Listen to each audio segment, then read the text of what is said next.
après Diawamayou et Diawamana, et donc Antoine reçu comme chef du quartier Sabongari.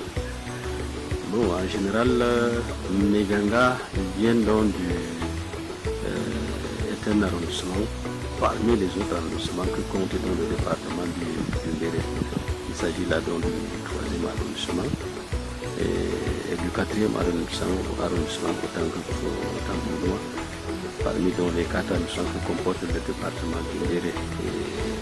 Le nom du département, comme vous entendez, l'Ombéré, donc il son origine, n'est-ce pas, d'une population qu'on appelle les Mbéré ici, qu'on appelle les Mbéré ici.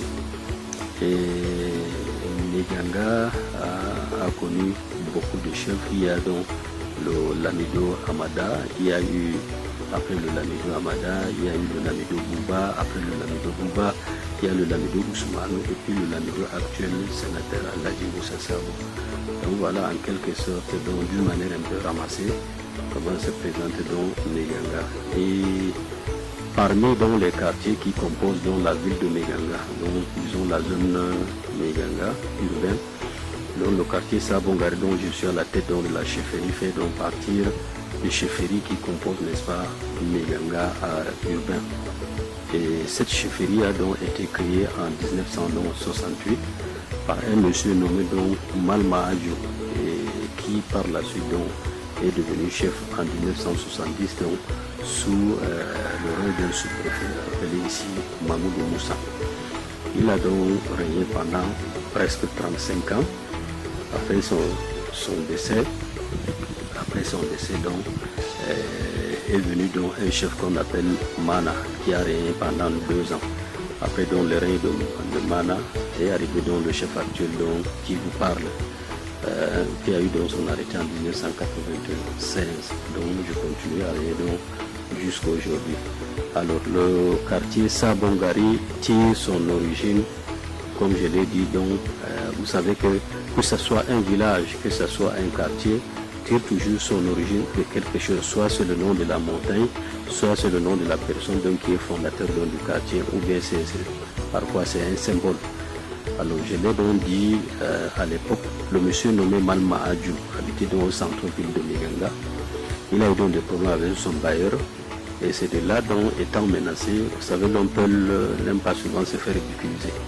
Alors il est donc entré en plein brousse ici et nous sommes en 1968. Il a donc bâti 2 chambres en plein brousse, c'est-à-dire une chambre qui lui appartient et une chambre qu'il a donc construit à sa femme. Et à l'époque, existait un sous-préfet qu'on appelait Bouba Oumarou. Et ce sous-préfet habite dans le domicile du préfet actuel. Et étant donc comme c'est un peu élevé au-dessus de la colline, il a donc aperçu une toiture qui brillait donc en plein brousse. Il a donc demandé aux gens, mais quel est ce monsieur qui allait construire? Bon, il a envoyé donc un de ses plantons qui est arrivé ici demandant donc le propriétaire. Et Malma lui est donc allé vers lui. Et il a donc posé la question de savoir pourquoi il allait donc construire en plein brousse. C'est là donc qu'il a expliqué en disant qu'il a eu des problèmes avec son bailleur, qu'il a expulsé et il s'est fâché. C'est comme ça qu'il est entré en brousse.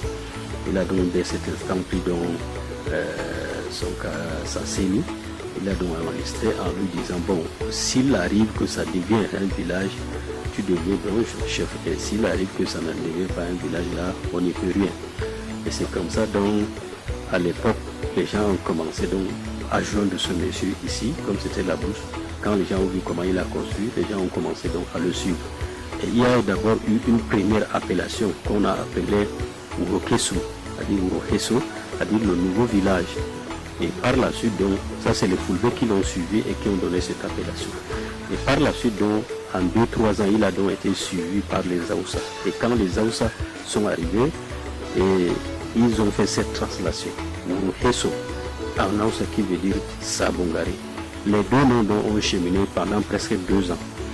Et entre Urokesu et Sabongari, les gens ont donc opté pour Sabongari qui était raccourci. Et c'est comme ça donc, à un certain moment, nous on ne s'est pas rendu compte que le nom de Urokesu a disparu. N'est-ce pas, c'est dans sa place donc à Sabongari. Voilà comment donc est venue dans l'appellation de Sabongari. Et la population de Sabongari actuelle, elle est estimée à 8 millions. Nous sommes presque à 8 millions. Et c'est le deuxième quartier le plus populaire de la ville de Meganga. Et comme je l'ai dit dès le départ, dès l'entendement de mon propos, Sabongari est le quartier, s'il faut le dire, le plus influent de la ville de Meganga. Parce que vous trouverez donc dans Sabongari les plus riches de la ville, vous trouverez donc les plus grandes constructions dans le quartier Sabongari. Et que je tiens à préciser, au départ, Sabongari, c'était d'abord un village. Donc au niveau du premier arrêté que M. Mahadou a eu, c'était d'abord village Sabongari.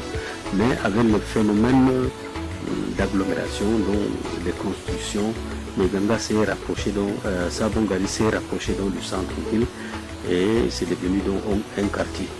Voilà, donc depuis un certain temps on appelle Sabongari. Et en 1982, sous la volonté du Lamido, qu'on appelle Ousmane Bondo, et c'est comme ça donc Sabongari s'est vu éclater en deux chefferies. Et c'est là où est donc venue la chefferie de Sabongari 2. Et comme c'est une chefferie qui est venue après, l'existence de la première en 12 ans, et la deuxième qui a été créée donc a porté le nom donc de Sabongari 2, à la tête duquel vous avez donc un autre chef appelé Diaouro Mamoudou. Donc moi je m'appelle, comme je l'ai dit dès le départ, Diaouro Bassirou, et je suis donc le troisième chef, après donc le chef fondateur qui est Mal Mahadou. Donc voilà d'une manière un peu ramassée comment a été créé, si vous voulez, l'historique même du village Sabongari, qui par la suite donc est devenu quartier Sabongari, et à la tête donc duquel je trône donc depuis 1996.